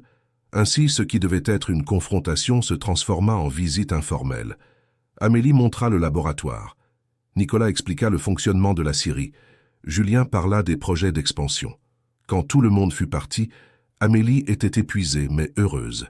« C'était inattendu, » dit Nicolas. « Mais bien, » ajouta Julien. « Très bien, » approuva Amélie. Ce soir-là, après le dîner, Nicolas demanda à Amélie de rester sur la véranda avec lui. « J'ai quelque chose à te dire, » commença-t-il nerveusement. « Qu'est-ce que c'est ?» Nicolas prit une profonde inspiration. Amélie, quand tu es arrivée ici, je croyais faire la charité. Je pensais aider quelqu'un dans le besoin. Mais la vérité, c'est que c'est toi qui m'as aidé. Tu as tout transformé. La Syrie, ma vie, moi-même. Amélie sentit son cœur s'emballer. Nicolas, et je suis tombé amoureux de toi, dit-il, les mots sortant dans un flot. Je ne sais pas quand c'est arrivé exactement. Peut-être progressivement, peut-être à un moment précis, mais c'est arrivé, et il fallait que tu le saches. Amélie resta un instant sans voix.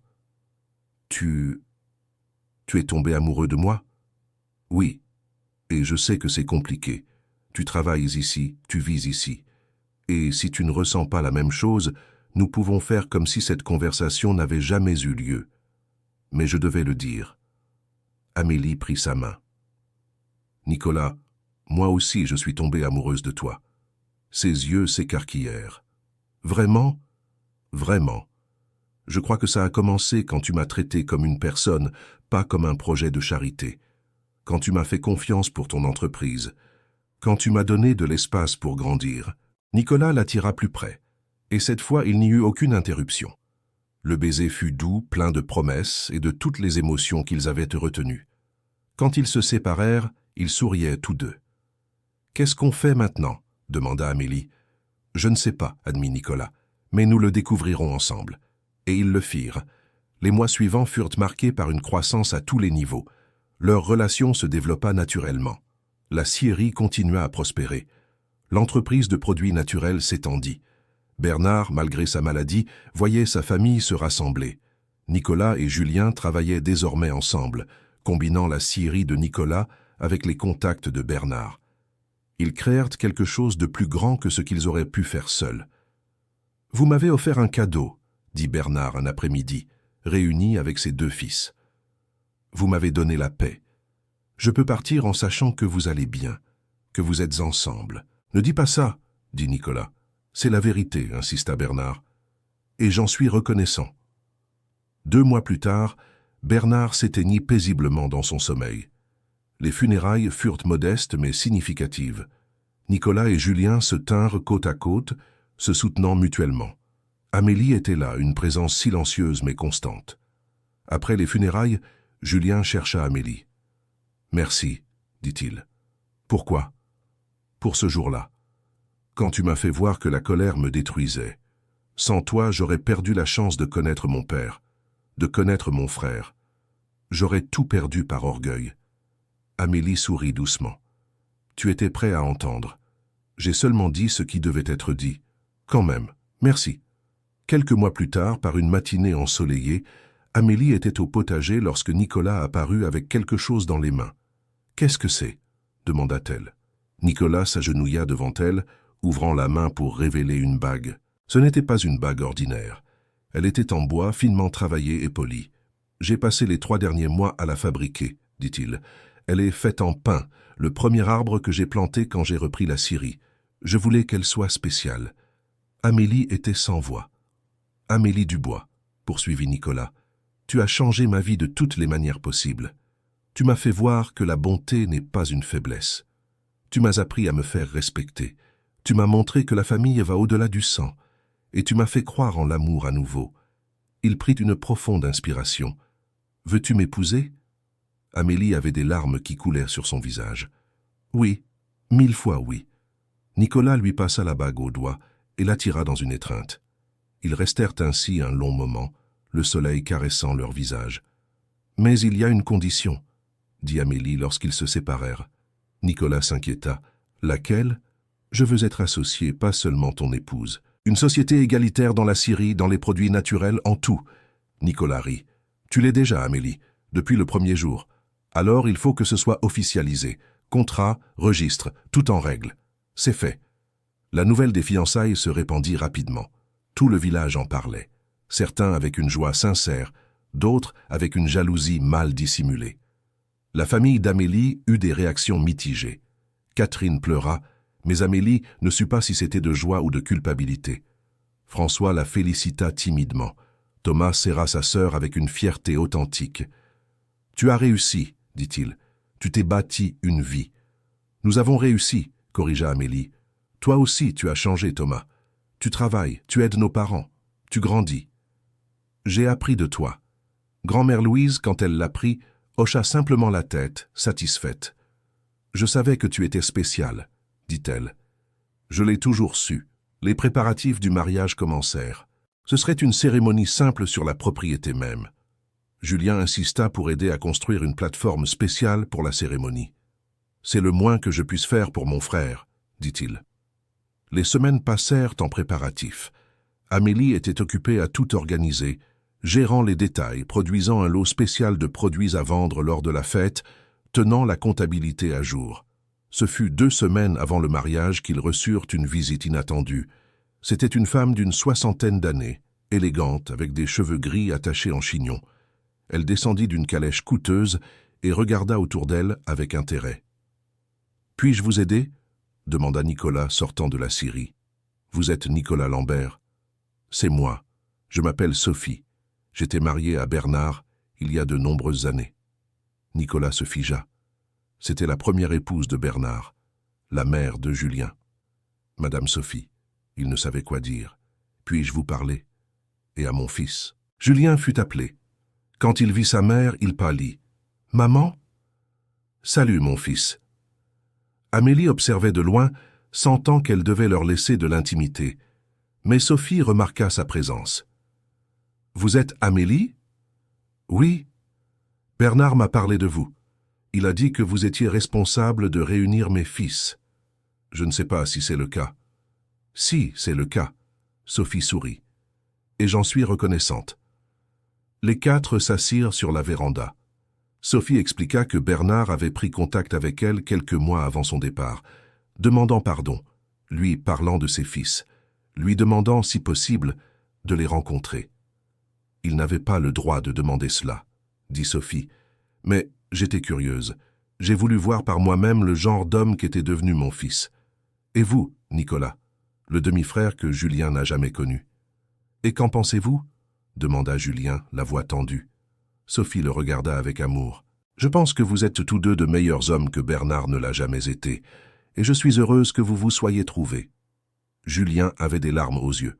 « Je pensais que vous étiez partis pour toujours. »« Je ne suis pas partie. » Sophie prit la main de son fils. « Je prenais juste soin de moi, pour digérer tout cela. Mais j'ai toujours suivi ta vie, même de loin. Pourquoi n'as-tu jamais pris contact ? Parce que j'avais honte. Honte de ne pas avoir réussi à te donner la vie que tu méritais. Honte d'avoir choisi le mauvais homme. Maman, Julien la serra dans ses bras. Tu m'as tout donné. Tu m'as élevé seul. Tu m'as appris à être fort. Tu n'as jamais eu à avoir honte. » Amélie sentit ses propres larmes commencer à couler. C'était un beau moment de réconciliation. Sophie resta pour le dîner. Ils parlèrent pendant des heures, comblant des années d'absence avec des histoires et des souvenirs. Alors qu'elle partait, elle tira Amélie à l'écart. « Merci, hein, dit-elle. Pourquoi ? D'aider mon fils à trouver la paix et de rendre Nicolas heureux. Je vois dans ses yeux que tu es spécial pour lui. Il est aussi spécial pour moi. » Sophie sourit. « Puis-je venir au mariage ?» Amélie n'hésita pas. Bien sûr que oui. Le jour du mariage se leva magnifique.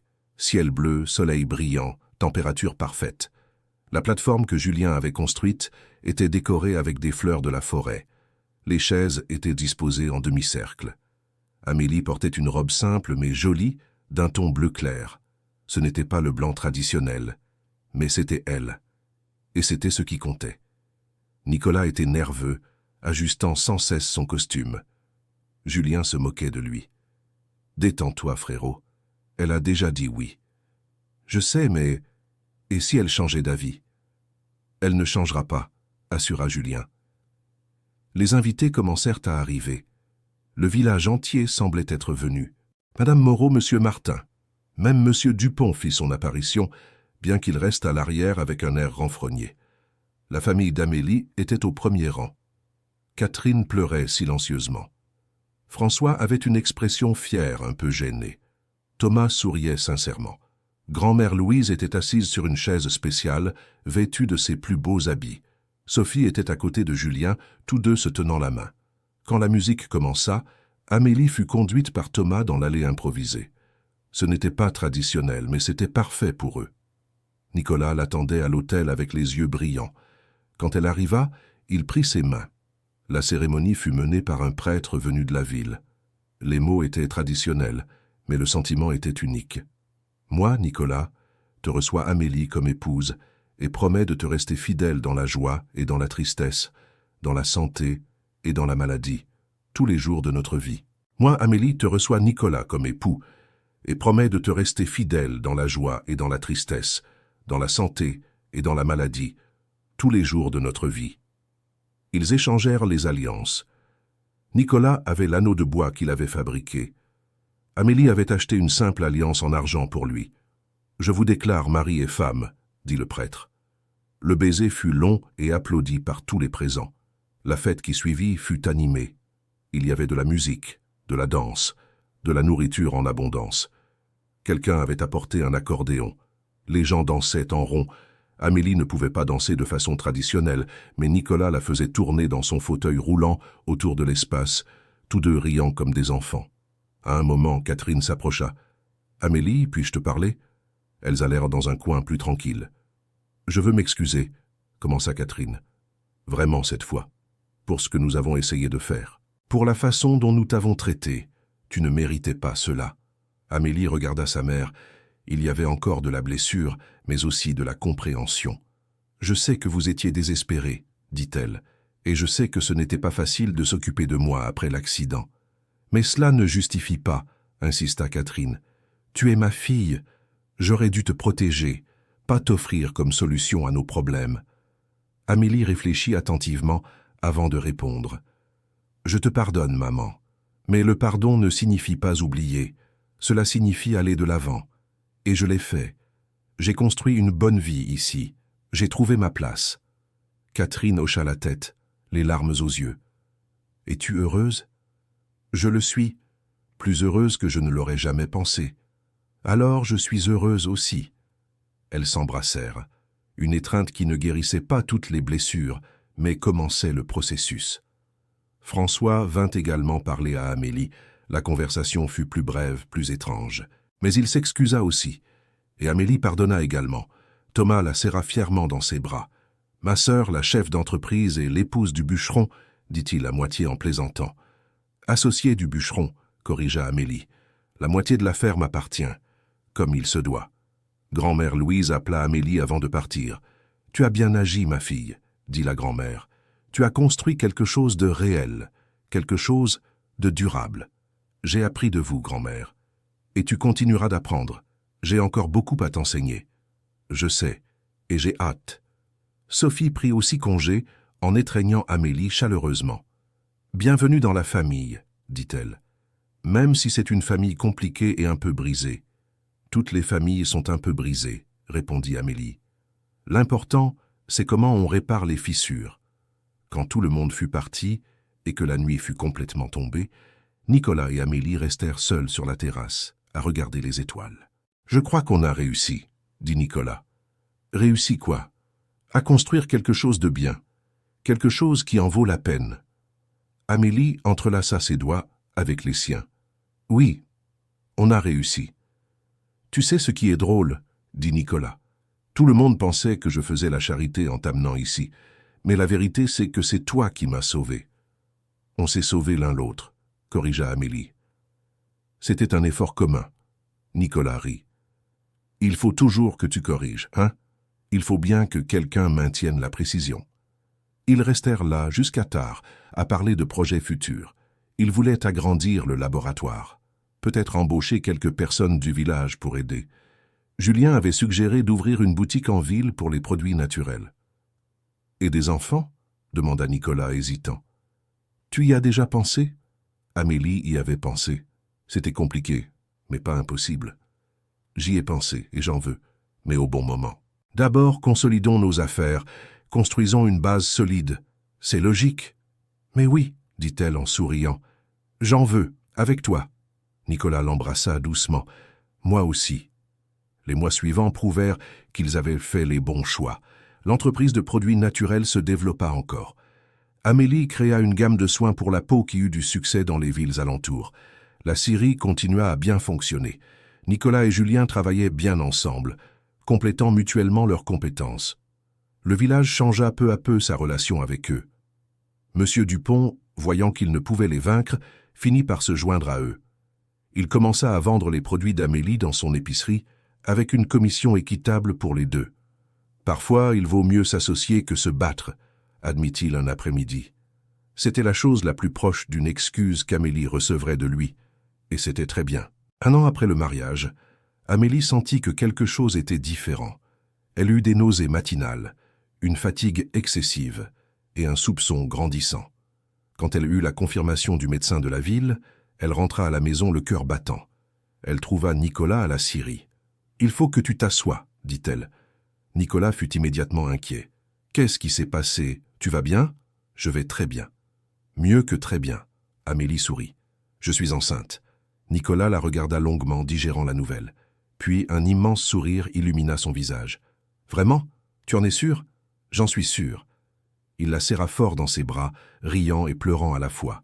« On va être parents. » Oui, Julien fut le premier à le savoir. Il fut aussi excité que Nicolas. « Je vais être oncle. » Il n'arrivait presque pas à y croire. « Je vais gâter cet enfant complètement. »« N'y pense même pas, » avertit Amélie, mais elle souriait. La nouvelle se répandit. Grand-mère Louise fut émue, disant qu'elle apprendrait à l'enfant les plantes dès son plus jeune âge. Sophie pleura de joie en apprenant qu'elle allait être grand-mère. La famille d'Amélie réagit avec un mélange de surprise et de satisfaction. La grossesse se passa tranquillement. Amélie continua à travailler, adaptant ses activités selon les besoins. Nicolas fut super protecteur, vérifiant toujours si elle allait bien, si elle avait besoin de quelque chose. « Je suis enceinte, pas invalide », devait-elle lui rappeler constamment. « Je sais, mais rien, je connais mes limites. » 9 mois plus tard, par une froide nuit de juillet, le bébé a décidé qu'il était temps. L'accouchement fut difficile, mais sans complications. Et quand Amélie tint enfin sa fille dans ses bras, elle ressentit un amour si immense qu'il en était douloureux. « Elle est parfaite, » murmura Nicolas, regardant la petite. « Oui. Comment allons-nous l'appeler » Amélie y avait longuement réfléchi. « Louise, en hommage à grand-mère, et Sophie comme deuxième prénom, en hommage à notre mère. » Nicolas avait les larmes aux yeux. Sophie a accepté. Je lui ai demandé la semaine dernière. Elle a pleuré et a dit qu'elle en serait honorée. La petite Louise, Sophie Lambert, grandit entourée d'amour. Elle avait les yeux de son père et la détermination de sa mère. Et très tôt, elle fit preuve de curiosité pour tout ce qui l'entourait. À 2 ans, elle aidait déjà Amélie dans le laboratoire, en manipulant les plantes, sous surveillance bien sûr. À 3 ans, elle accompagnait Nicolas à la scierie, fascinée par les outils et le travail. « Elle va être une force de la nature », remarqua Julien, voyant sa nièce courir dans le jardin. « Sans aucun doute », approuva Amélie.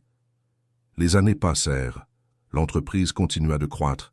Ils ouvrirent le magasin en ville comme prévu. Puis un autre, et encore un autre. En 5 ans, ils avaient un réseau de 6 magasins vendant des produits naturels et des meubles artisanaux. Amélie écrivit un livre sur les plantes médicinales, compilant tout le savoir que grand-mère Louise lui avait transmis. Il devint une référence dans la région.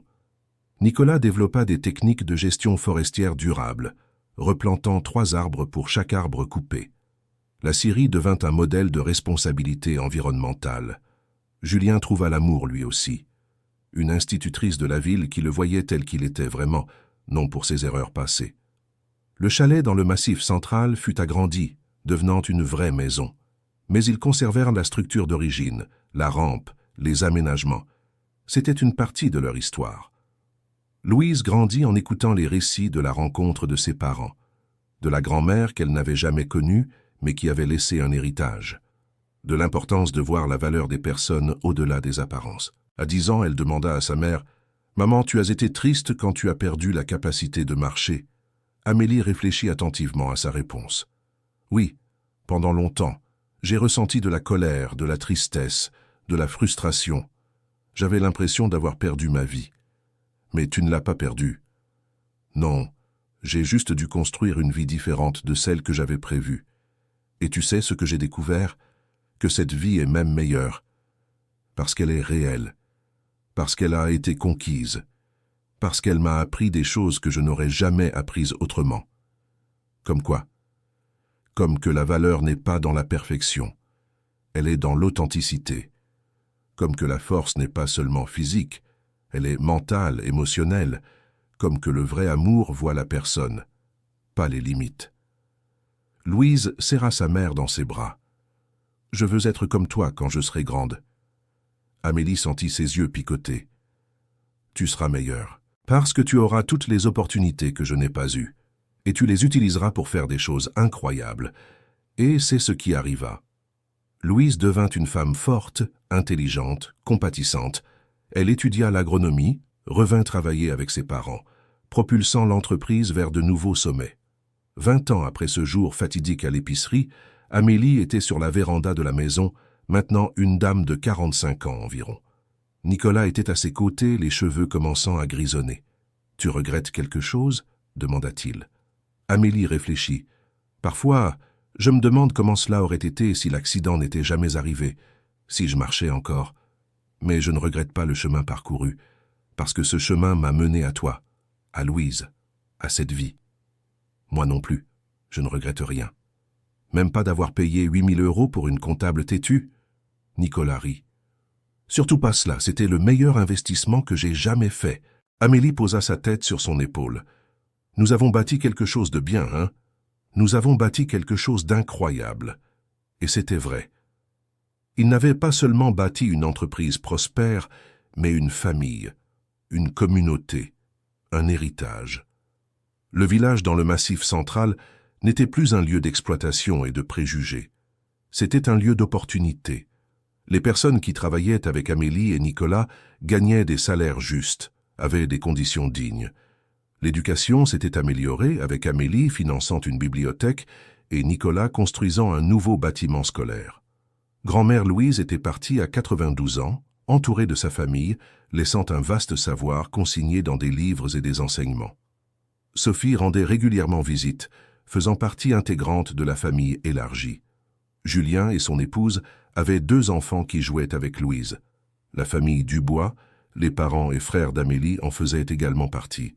Les relations n'avaient jamais été parfaites, mais elles étaient réelles. Il y avait un respect mutuel, une compréhension que tous avaient grandi et changé. Un jour spécial, Amélie organisa une cérémonie. Elle convoqua tout le village, famille, amis, employés. « Je veux annoncer quelque chose », dit-elle depuis la petite estrade qu'ils avaient montée. « Nicolas et moi avons décidé de transformer une partie de notre propriété en centre communautaire d'apprentissage. » Il y eut des murmures surpris dans la foule. « Il y aura des cours de comptabilité, de gestion forestière, de plantes médicinales, tout gratuit pour ceux qui veulent apprendre, parce que l'éducation ne devrait pas être un privilège, elle devrait être un droit. » La foule applaudit. Amélie vit des visages émus, des yeux brillants de possibilités. « De plus, » continua Nicolas, « nous créons un fonds de bourse d'études pour les jeunes de la région qui souhaitent étudier mais n'ont pas les moyens, parce que tout le monde mérite sa chance de s'élever. » Plus d'applaudissements. Grand-mère Louise, qui venait de partir, aurait été fière. C'était son héritage qui continuait, s'étendait, touchait plus de vie. Après la cérémonie, tandis que les gens circulaient, mangeaient, discutaient, une jeune fille s'approcha d'Amélie. « Madame Amélie ?» C'était une fille d'une 15aine d'années, la voix timide. « Oui, je voulais vous remercier. »« Pourquoi, ma chère ? » ?»« Pour avoir montré qu'on peut y arriver. J'ai un problème à la jambe depuis ma naissance. Je n'ai jamais pu marcher correctement. Et les gens m'ont toujours traité comme si j'étais inférieur. Mais en vous voyant, en voyant tout ce que vous avez construit, cela m'a donné de l'espoir. » Amélie sentit les larmes monter.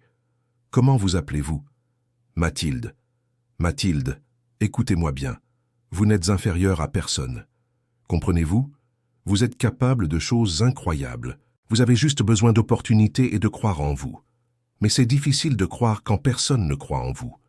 Je sais, j'ai vécu cela, mais savez-vous ce que j'ai appris? Que l'opinion des autres sur vous ne définit pas votre valeur. Seul, vous pouvez le faire. » Mathilde avait maintenant des larmes aux yeux. « Merci. De rien. Et si vous avez besoin d'aide, de conseils, ma porte est toujours ouverte. Je vous le promets. » La jeune fille s'éloigna un peu plus droite, un peu plus confiante. Nicolas avait observé l'interaction de loin. « Tu es incroyable, dit-il lorsqu'ils furent seuls. « Non, je sais seulement ce que c'est que d'être à sa place. Et c'est pour cela que tu es incroyable. » Amélie sourit. « Nous sommes incroyables. Ensemble. Ensemble, » approuva Nicolas en l'embrassant. Le soleil se couchait derrière le massif central, peignant le ciel d'orange et de rose. La même vue qu'Amélie avait vue le premier jour de son arrivée ici. Mais tout était différent maintenant. Ce n'était plus une jeune femme effrayée emmenée vers l'inconnu. C'était une femme accomplie, entourée d'amour, avec un but et un héritage. « À quoi penses-tu » demanda Nicolas. « À combien la vie est étrange. Comment le pire moment peut mener au meilleur. Comment être vendu comme inutile par ma famille a fini par être le début de tout. Tu n'as jamais été inutile. Non, mais il m'a fallu du temps pour le découvrir. Et maintenant ?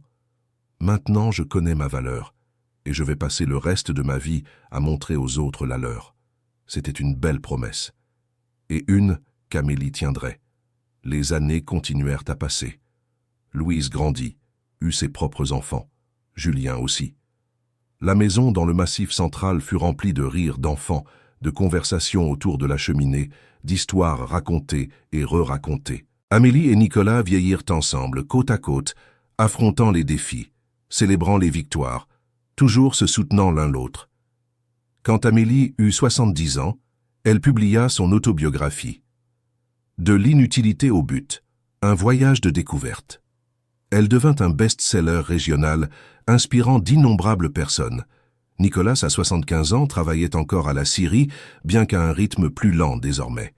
Il disait que le travail le gardait jeune. Un jour d'été, assis sur la même terrasse où ils avaient passé tant d'heures, Amélie regarda son mari. « As-tu déjà regretté de m'avoir choisi ?» Nicolas rit. « Amélie, après 50 ans ensemble, tu poses encore cette question ?»« Je vérifie seulement. » « Jamais, pas une seule seconde. Tu as transformé ma vie. Tu m'as donné un but, de l'amour, une famille. Tu m'as appris à être un meilleur homme. Tu as toujours été un homme bon. Mais tu m'as rendu meilleur. » Amélie sourit, ce sourire qui faisait encore battre le cœur de Nicolas plus vite après toutes ces années. « Je t'aime, dit-elle. Je t'aime aussi. » Et tandis que le soleil se couchait une fois de plus sur le massif central, deux survivants, deux combattants, deux amours, restaient ensemble.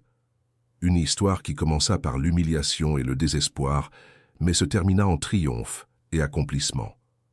Une histoire de comment la vraie valeur d'une personne ne réside jamais dans ses limites physiques, mais dans son caractère, son intelligence, sa capacité à aimer et être aimé.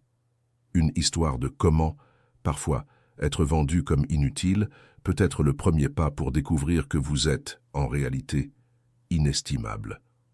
Fin de l'histoire. Et alors, qu'avez-vous pensé de cette histoire? A-t-elle touché votre cœur? Amélie et Nicolas ont prouvé qu'avec de la détermination et un amour véritable, nous pouvons surmonter n'importe quel obstacle. Partagez votre avis dans les commentaires avec des mots sincères. Pensez-vous qu'Amélie a pris les bonnes décisions? Nous adorerions lire votre réflexion. Merci beaucoup pour votre compagnie. N'oubliez pas de laisser votre like et, le plus important, de vous abonner à la chaîne pour ne pas manquer d'autres histoires émouvantes.